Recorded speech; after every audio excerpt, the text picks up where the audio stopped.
Ketika beberapa orang berbicara tentang bait Allah dan mengagumi bangunan itu yang dihiasi dengan batu yang indah-indah dan dengan berbagai-bagai barang persembahan, berkatalah Yesus, "Apa yang kamu lihat di situ, akan datang harinya di mana tidak ada satu batu pun akan dibiarkan terletak di atas batu yang lain. Semuanya akan diruntuhkan." Dan murid-murid bertanya kepada Yesus, katanya, "Guru, bila manakah itu akan terjadi? Dan apakah tandanya kalau itu akan terjadi?" Jawabnya, "Waspadalah, supaya kamu jangan disesatkan. Sebab banyak orang akan datang dengan memakai namaku dan berkata, 'Akulah dia,' dan saatnya sudah dekat. Janganlah kamu mengikuti mereka. Dan apabila kamu mendengar tentang peperangan dan pemberontakan, janganlah kamu terkejut, sebab semuanya itu harus terjadi dahulu. Tetapi itu tidak berarti kesudahannya akan datang segera." Ia berkata kepada mereka, "Bangsa akan bangkit melawan bangsa, dan kerajaan melawan kerajaan, dan akan terjadi gempa bumi yang dahsyat, dan di berbagai tempat akan ada penyakit sampar dan kelaparan, dan akan terjadi juga hal-hal yang mengejutkan dan tanda-tanda yang dahsyat dari langit." Demikianlah Injil Tuhan.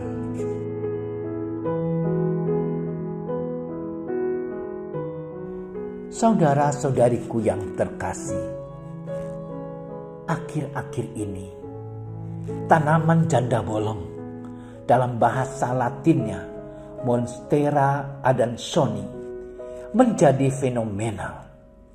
Tanaman ini menjadi ngetren dan trending di media sosial. Konon kabarnya tanaman ini harganya mencapai puluhan juta rupiah. Orang-orang pun berlomba-lomba untuk mendapatkannya. Tidak peduli harus mengeluarkan uang jutaan rupiah. Kejadian yang sama terjadi pula pada batu akik, tokek, tumbuhan aglomena, dan barang-barang antik lainnya.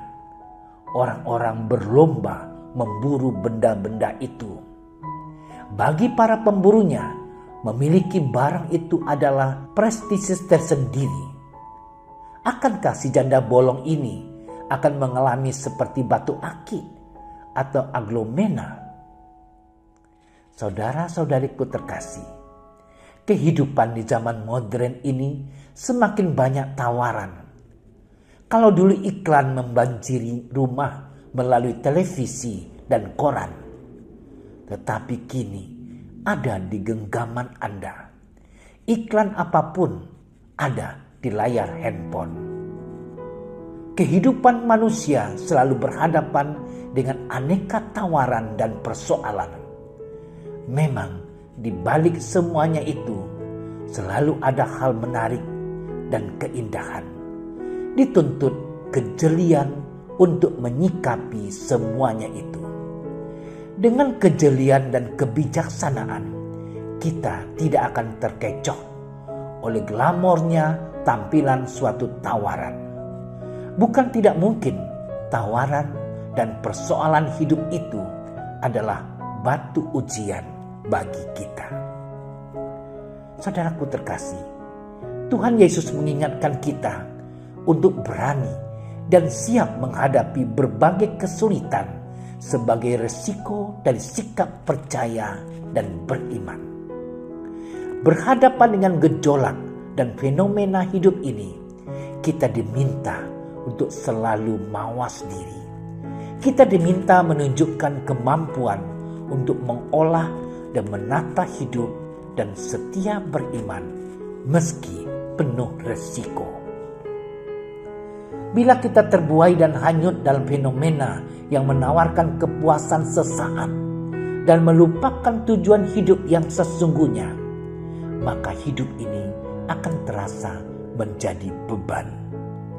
Ketika hidup dirasakan sebagai beban dan kenyataan yang menakutkan, maka masa depan akan menjadi sebuah kehancuran. Saudara-saudariku yang terkasih, Santo Andreas Dumluk yang pestanya kita rayakan hari ini adalah salah satu orang kudus yang tidak terkecoh oleh tawaran duniawi, berani menghadapi persoalan meski harus menanggung resiko nyawa taruhannya. Gugur sebagai martir pahlawan iman.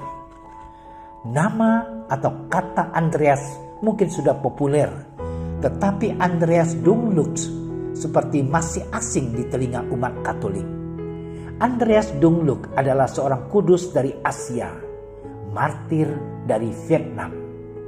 Andreas Dumluk dikanonisasi Santo Yohanes Paulus II pada tanggal 19 Juni tahun 1988 bersama 117 martir.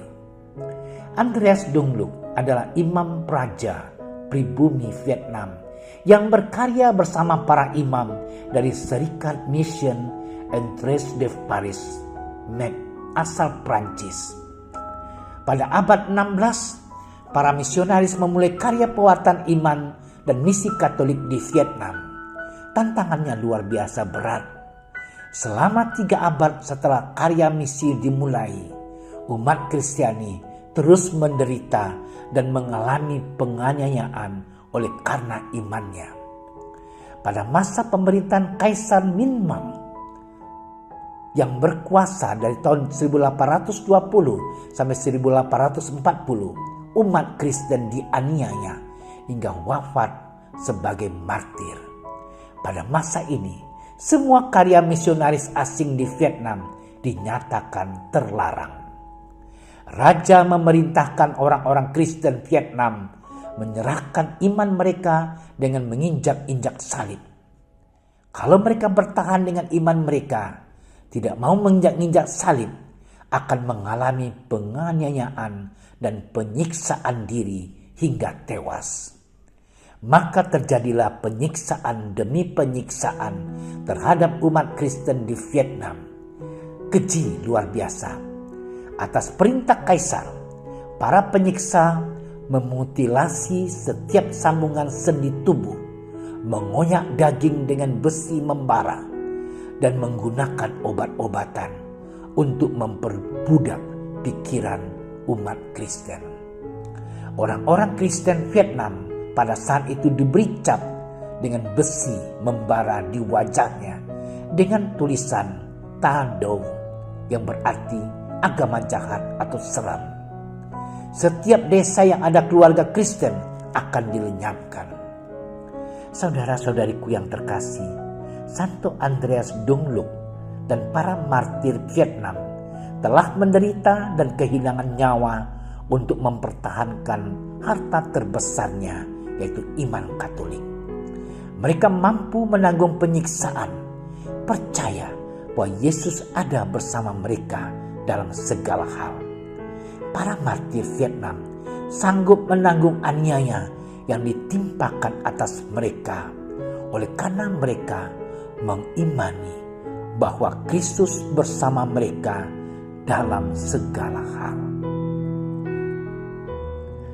Allah Bapa kami, bantulah kami agar tidak mudah terbuai oleh tawaran duniawi. Kuatkanlah kami agar tetap kuat menghadapi persoalan hidup.